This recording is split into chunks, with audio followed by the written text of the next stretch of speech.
Hello दोस्तों। आज इस वीडियो में हम क्लास 10th के विज्ञान का सेट 2 का दूसरा भाग सॉल्व करेंगे।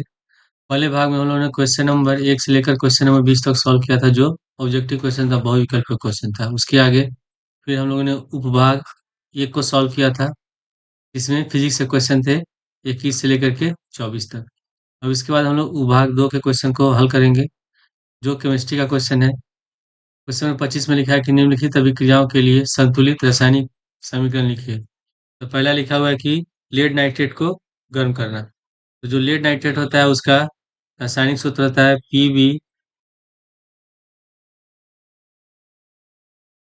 PbNO3 का होल 2। ठीक है। जब इसको हम गर्म करेंगे तो गर्म करने पर ये बनेगा lead oxide PbO plus nitrogen dioxide बनेगा NO2 और प्लस O2। इसको हम संतुलित करेंगे, तो संतुलित करने के लिए सबसे पहले हम क्या करेंगे, इसमें यहाँ ऑक्सीजन कितना है, दो दो चार, एक पाँच है, और यहाँ कितना है, 6 ऑक्सीजन है। तो इसके लिए हम क्या करेंगे, यहाँ इसको 2 से गुणा करेंगे। जब 2 से लेड को गुणा करें हैं तो इसको भी 2 से गुणा कर देंगे। ठीक है। अब नाइट्रोजन कितना हो गया, यहाँ 2 हो गया, यहाँ 2 हो गया, दो दूनी 4, तो इसको भी हम 4 से गुणा कर देंगे। इस प्रकार ये हमारी अभिक्रिया संतुलित हो गई। दूसरा दिया है कि एथेनोइक अम्ल की सोडियम कार्बोनेट से अभिक्रिया कराना। तो जो एथेनोइक अम्ल होता है उसको हम एसिटिक अम्ल भी कहते हैं, जिसका रासायनिक सूत्र होता है CH3COOH। और सोडियम कार्बोनेट का होता है रासायनिक सूत्र Na2CO3। जब इसकी अभिक्रिया कराएंगे तो ये क्या करेगा, इसमें से इस ये जो एसिटिक अम्ल है इसमें से हाइड्रोजन को विस्थापित करके सोडियम से अभिक्रिया कर लेगा। तो ये बनेगा CH3COO प्लस बनेगा कार्बन डाइऑक्साइड CO2 और प्लस सोडियम हाइड्रोक्साइड NaOH। ये अभिक्रिया संतुलित है। क्वेश्चन नंबर 3 लिखा है कि जिंक की सिल्वर नाइट्रेट से अभिक्रिया कराना। तो जिंक का संकेत होता है Zn, सिल्वर नाइट्रेट का रासायनिक सूत्र होता है AgNO3। तो हम लोग जानते हैं कि जो जिंक होता है ये सिल्वर से ज़्यादा क्रियाशील होता है। तो इसमें ये जिंक क्या करेगा, सिल्वर को चांदी को स्थापित कर देगा। यहाँ बन जाएगा Zn और NO3 का होल 2 प्लस जिंक, जो सिल्वर होगा ये अलग हो जाएगा। तो इसको हम संतुलित करेंगे। तो संतुलित करने के लिए यहाँ कितना लिखा हुआ है, NO3 का होल 2 है और यहाँ NO3 है, तो इसको हम 2 से गुणा करेंगे। जब इसको 2 से गुणा करें तो इसमें चांदी 2 हो गया, यहाँ भी 2 से गुणा कर देंगे। तो ये अभिक्रिया हमारी संतुलित हो गई। उसके बाद क्वेश्चन नंबर 4 में लिखा है कि सोडियम सल्फेट विलयन को बेरियम क्लोराइड विलयन से अभिक्रिया है। सोडियम सल्फेट का रासायनिक सूत्र होता है Na2SO4 प्लस बेरियम क्लोराइड का होता है BaCl2। दोनों विलयन है, यहाँ लिख सकते हैं AQ, यहाँ भी लिख सकते हैं AQ। जब दोनों ये जो अभिक्रिया होगी ये होगी द्विस्थापन अभिक्रिया, डबल डिस्प्लेसमेंट रिएक्शन। इसमें बेरियम जो होगा सोडियम को विस्थापित कर देगा और सोडियम बेरियम को विस्थापित कर देगा। तो इससे हमारा कौन सा बनेगा, पहले बनेगा हम लोग का बेरियम सल्फेट BaSO4 प्लस, और हम लोग का बनेगा NaCl, नमक, सोडियम क्लोराइड। तो इसमें सोडियम 2 है, तो हमें 2 से अभिक्रिया कर देंगे। तो 2 सोडियम हो गया, 2 क्लोरीन हो गया, यहाँ भी 2 क्लोरीन है, बेरियम 1 है और सल्फेट SO4 है। ये हमारी संतुलित अभिक्रिया है। क्वेश्चन नंबर 26 में लिखा है कि निम्नलिखित पर संक्षिप्त टिप्पणियां लिखिए। पहले है समजातीय श्रेणी, दूसरा है कार्बन की सर्वतोमुखी प्रकृति। सबसे पहले है समजातीय श्रेणी। लिखा हुआ है कि ऐसी कार्बनिक यौगिक जिनके क्रियात्मक समूह एवं सामान्य सूत्र एक ही प्रकार के होते हैं समजातीय श्रेणी कहते हैं। एक ही समूह के प्रत्येक क्रमागत सदस्य के अणु सूत्र में CH2 का अंतर होता है, जैसे CH4 और C2H6 के अणु सूत्र में CH2 का अंतर है। ऐसा कहने का मतलब है कि जैसे जो एल्केन होता है, एल्केन का जो सामान्य सूत्र होता है CnH2n+2। तो अगर हम n बराबर 1 रखते हैं, n बराबर 1 रखेंगे तो ये हो जाएगा C1, 2 में 1 से गुणा कर देंगे, और प्लस दो, कितना हो जाएगा CH4। ये हम इसको हम कहते हैं मीथेन। ये मीथेन हो गया। उसी तरह अगर हम n बराबर 2 रखें तो हो जाएगा C2H6। दो दूनी चार और दो छः हो गया। तो इसको हम क्या कहते हैं, इसको हम कहते हैं ईथेन कहते हैं। तो ये जो ये इसमें एन लगा है मतलब ये एक ग्रुप का है, एक समूह के ये यौगिक है। तो इसमें जब अंतर निकालेंगे तो इसके बीच का अंतर कितना होगा, CH2 का अंतर होगा। इसमें एक कार्बन है और दो हाइड्रोजन का अंतर है। तो इस तरह का जो समूह होता है उसको हम क्या कहते हैं, समझाते श्रेणी कहते हैं। उसके बाद दूसरा में कि कार्बन की सर्वतोमुखी प्रकृति। कार्बन की सर्वतोमुखी प्रकृति का मतलब है कि कार्बन अनेक यौगिक बना सकता है तथा प्रकृति में अनेक रूपों में पाया जाता है। कार्बन के परमाणु आपस में जुड़कर सीधी शाखित और चक्रीय शाखाएं बना सकते हैं। कार्बन की चार संयोजकता होने के कारण यह अपने परमाणुओं के साथ एकल, द्वि या त्रिबंध बना सकता है। क्वेश्चन नंबर 27 में लिखा है कि निम्नलिखित यौगिकों के आईयूपीएसी नाम लिखिए। तो सबसे पहले दिया है इसमें CH3COOH। तो इसको हम कहते हैं, वैसे इसका नाम होता है एसिटिक अम्ल, लेकिन इसका जो आईपीएसी नाम होता है वो होता है एथेनोइक अम्ल। एथेनोइक अम्ल, एथेनोइक अम्ल। ठीक है, उसके बाद यहाँ लिखा हुआ है दूसरा में CH3CH2CH2Cl। तो इसमें तीन कार्बन है, एक दो तीन, और हाइड्रोजन कितना है इसमें, तीन दो पाँच और दो सात है। ठीक है, तो ये हम लोग का हो जाएगा। और इसमें क्लोरीन है तो इसका हो जाएगा आईपीएसी नाम 1 क्लोरोप्रोपेन। उसका तीसरा दिया है इसमें CH है और CH है, इसके बीच में त्रिबंध है।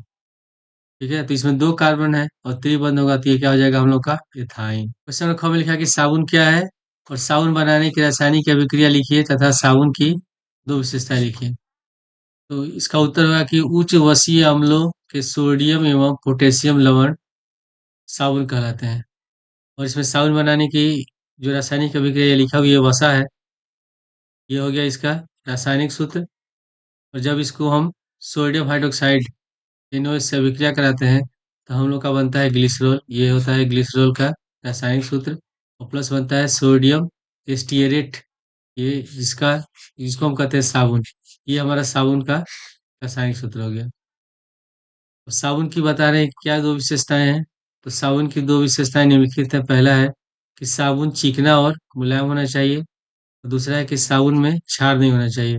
क्षार जो होता है उससे जो हमारे हाथ की त्वचा होती है वो खराब होने लगती है। तो जो साबुन होना चाहिए उसमें क्षार की मात्रा बहुत कम होनी चाहिए। क्षार क्षार होना ही नहीं चाहिए, क्षार रहित होना चाहिए। इसके बाद अथवा में दिया है कि ऊष्माक्षेपी एवं ऊष्माशोषी अभिक्रिया स्पष्ट कीजिए। ऊष्माक्षेपी अभिक्रिया कहते हैं ऐसी अभिक्रिया है जिसमें अभिक्रिया होने पर ऊष्मा उत्पन्न होता है, उसको कहते हैं ऊष्माक्षेपी। और ऊष्माशोषी अभिक्रिया होती है कि ऐसी अभिक्रिया जिसके होने पर ऊष्मा अवशोषित होती है। तो क में है सबसे पहले ऊष्माक्षेपी अभिक्रिया। ऐसी अभिक्रिया, ऐसी रासायनिक अभिक्रिया जिसमें उत्पाद के साथ ऊष्मा भी उत्पन्न होती है, ऊष्माक्षेपी अभिक्रिया कहलाती है। जैसे ये हो गया हम लोग का CH4 गैस है, मीथेन है और ये ऑक्सीजन है। जब दोनों को एक साथ जलाएंगे तो ये इसको हम कहते हैं अभिकारक। एक साथ जब अभिक्रिया कराते हैं तो ये होगा हम लोग का अभिकारक। और जब अभिक्रिया होने के बाद जो नया पदार्थ बनता है इसको हम कहते हैं उत्पाद। तो उत्पाद भी बन रहा है और साथ में प्लस में लिखा हुआ है। तो प्लस जब रहेगा मतलब ऊष्मा उत्पन्न हो रही है। तो ऐसी अभिक्रिया कौन सी अभिक्रिया कहलाएगी, ऊष्माक्षेपी अभिक्रिया। उसके बाद है ऊष्माशोषी अभिक्रिया। ऐसी रासायनिक अभिक्रिया जिसमें ऊष्मा अवशोषित होती हो, ऊष्माशोषी अभिक्रिया कहलाती है। जैसे कि सोडियम है नाइट्रोजन है N2, गैस है ऑक्सीजन है। जब दोनों अभिक्रिया करते हैं तो क्या बनता है, सोडियम ऑक्साइड बनता है NO। और यहाँ लिखा है माइनस लगा है मतलब ऊष्मा अवशोषित हो रही है, प्लस रहेगा तो ऊष्मा मुक्त होगी। तो जिसमें ऊष्मा अवशोषित होती है उसको हम कहते हैं ऊष्माशोषी अभिक्रिया। उसके बाद ख में दिया है कि पीएच मान क्या है, इसका हाइड्रोजन आयन सांद्रण से क्या संबंध है। इसका उत्तर होगा किसी विलयन में उपस्थित हाइड्रोजन आयनों के ऋणात्मक लघु गुणक को पीएच मान कहते हैं। और पीएच बराबर होता है हम लोग का माइनस लॉग, और ब्रैकेट में है H प्लस। इसके बाद बताना हाइड्रोजन आयन सांद्रण में से क्या संबंध है। तो इसका उत्तर होगा कि जब हाइड्रोजन आयनों की संख्या 7 से अधिक होती है तो विलयन क्षारीय होता है। जो सा जो पीएच स्केल होता है जिसमें जो 7 होता है, 7 पर कोई पदार्थ कैसा होता है, उदासीन होता है, ना ही तो अम्लीय होता है ना क्षारीय होता है। जो हमारा जल होता है, शुद्ध जल, वो कैसा होता है, उसका पीएच मान 7 होता है। जैसे जैसे 7 से हम कम होते जाएंगे अम्लीय होता जाएगा, और 7 से ऊपर जाएंगे तो क्षारीय होता जाएगा। तो जब हाइड्रोजन आयनों की संख्या 7 से अधिक होती है तो विलयन क्षारीय होता है, और जब हाइड्रोजन आयनों की संख्या 7 से कम होती है तो विलयन अम्लीय होता है। क्वेश्चन में ग है कि खनिज तथा अयस्क में अंतर बताइए। सबसे पहले खनिज, इसका हुआ कि ऐसे पदार्थ जिनमें धातु तथा उनके यौगिक पृथ्वी के अंदर पाए जाते हैं खनिज कहलाते हैं। सभी खनिज अयस्क नहीं होते हैं। ठीक है, जितने भी खनिज होते हैं वो अयस्क नहीं कहलाते हैं। उसके बाद अयस्क का दिया है कि जिन खनिजों से धातु की प्रचुर मात्रा कम खर्च से प्राप्त की जाती है उन्हें हम अयस्क कहते हैं। मतलब जमीन से निकलने वाले ऐसे पदार्थ जिन जिनका हम जिनको हम कम खर्च से उसमें से धातुएं प्राप्त कर सकते हैं, ज्यादा मात्रा में धातु प्राप्त कर सकते हैं, तो उसको हम अयस्क कहते हैं। इसमें ये लिखा है कि सभी अयस्क खनिज होते हैं। जितने भी अयस्क होते हैं खनिज होते हैं, लेकिन सभी खनिज अयस्क नहीं होते हैं, क्योंकि सभी खनिजों से कम खर्च में धातु नहीं प्राप्त किया जा सकता है। इसके बाद भाग 3 में है, ये क्वेश्चन हम लोग का है बायो का क्वेश्चन है, बायोलॉजी का क्वेश्चन है। तो सबसे पहले दिया 28 एकड़ में भोजन के पाचन में लार की क्या भूमिका है। तो उत्तर होगा कि भोजन के पाचन में लार की महत्वपूर्ण भूमिका होती है। लार में एमिलेज एंजाइम पाया जाता है। यह स्टार्च को ग्लूकोज तथा माल्टोज में तोड़ देता है, और यह भोजन के पाचन में सहायक होता है। ठीक है, ये भोजन के पाचन में सहायक होगा। और जो लार जो होता है, जब हम मुंह में भोजन को चबाते हैं तो भोजन को कैसा कर देता है, भोजन को मुलायम बना देता है, मुलायम और गीला कर देता है, जिससे आसानी से हम भोजन को निगल सकते हैं। क्वेश्चन में कहा है कि ओजोन परत हमारे लिए क्यों महत्वपूर्ण है। तो जो ओजोन परत होता है उसका रासायनिक सूत्र होता है O3, और ये हम जो सूर्य से आने वाली पराबैंगनी प्रकाश की किरणें होती है, अल्ट्रावायलेट रेज होती है, उनसे हमारी रक्षा करता है। इसका उत्तर होगा कि ओजोन परत हमारे लिए अत्यंत महत्वपूर्ण है। यह सौर विकिरण में उपस्थित पराबैंगनी किरणों का अवशोषण कर ठीक है, अवशोषित कर जीवों को बचाता है। यह पराबैंगनी किरण जीवधारियों के लिए घातक होती है, क्योंकि अगर ये पराबैंगनी किरणें डायरेक्ट हमारी धरती पर आएंगी तो धरती का जो तापमान होगा बहुत ज़्यादा बढ़ जाएगा, पौधे जलने लगेंगे, हम लोग को बहुत सारी बीमारियां हो जाएंगी, हम लोग को स्किन कैंसर हो जाएगा। ठीक है, हम लोग धूप बाहर नहीं निकल पाएंगे हम लोग। तो इस प्रकार यह हमारे परितंत्र को नष्ट होने से बचाता है। तो जो ओजोन परत होता है सूर्य की आने वाली पराबैंगनी किरणों को धरती पर आने से रोकता है, जिससे हम आसानी से धरती पर रह सकते हैं। क्वेश्चन नंबर 29 है कि स्वपरागण तथा परपरागण में द्विभेद कीजिए। सबसे पहले है स्वपरागण। जब किसी पुष्प के परागकोशों से निकले पराग कणों का स्थानांतरण उसी पुष्प के वर्तिकाग्र अथवा उसी पौधे पर स्थित किसी अन्य पुष्प के वर्तिकाग्र तक होता है, तो इसको हम कहते हैं स्वपरागण। इसके बाद है परपरागण। किसी पुष्प से निकले पराग कणों का उसी प्रजाति के किसी अन्य पौधे पर स्थित पुष्पों के वर्तिकाग्र को परागित करते हैं, स्वपरागण कहलाता है। इसके बाद क्वेश्चन नंबर ख कि परिवार नियोजन में किन्हीं दो स्थायी विधियों पर संक्षिप्त टिप्पणी लिखिए। परिवार नियोजन कहते हैं कि ऐसी योजना जिसके अंतर्गत हम जनसंख्या को नियंत्रित कर सकते हैं। तो सबसे पहले इसमें उत्तर दिया है कि परिवार नियोजन की दो स्थायी विधियां निम्नलिखित हैं। तो पहला विधि है अवरोधक विधि। यह एक ऐसी युक्ति है जिसमें नर व मादा युग्मकों को आपस में मिलने से रोक दिया जाता है। जैसे पुरुषों के लिए कंडोम तथा महिलाओं के लिए डायफ्राम या सर्वाइकल कैप का प्रयोग किया जाता है। दूसरा है रासायनिक विधि जिसको हम कहते हैं हार्मोनल पिल्स। पिल्स मीन्स होता है गोलियां। ये लिंग आधारित दवाइयाँ हैं जो अंडोत्सर्ग प्रक्रिया को रोक देती हैं, यानी कि जो स्त्री है उसमें, जो महिलाएं होती है उसमें जो अंडा बनता है उसकी प्रक्रिया को रोक देती है। इनके कुछ दुष्प्रभाव भी हो सकते हैं। इसके बाद है क्वेश्चन नंबर 30 का पहला, लिखा हुआ है कि किन्हीं दो पादप हार्मोनों के नाम एवं कार्य लिखिए। उत्तर होगा दो पादप हार्मोनों के नाम और कार्य निम्नलिखित हैं। सबसे पहले है ऑक्सीन। ऑक्सीन एक वृद्धि हार्मोन है।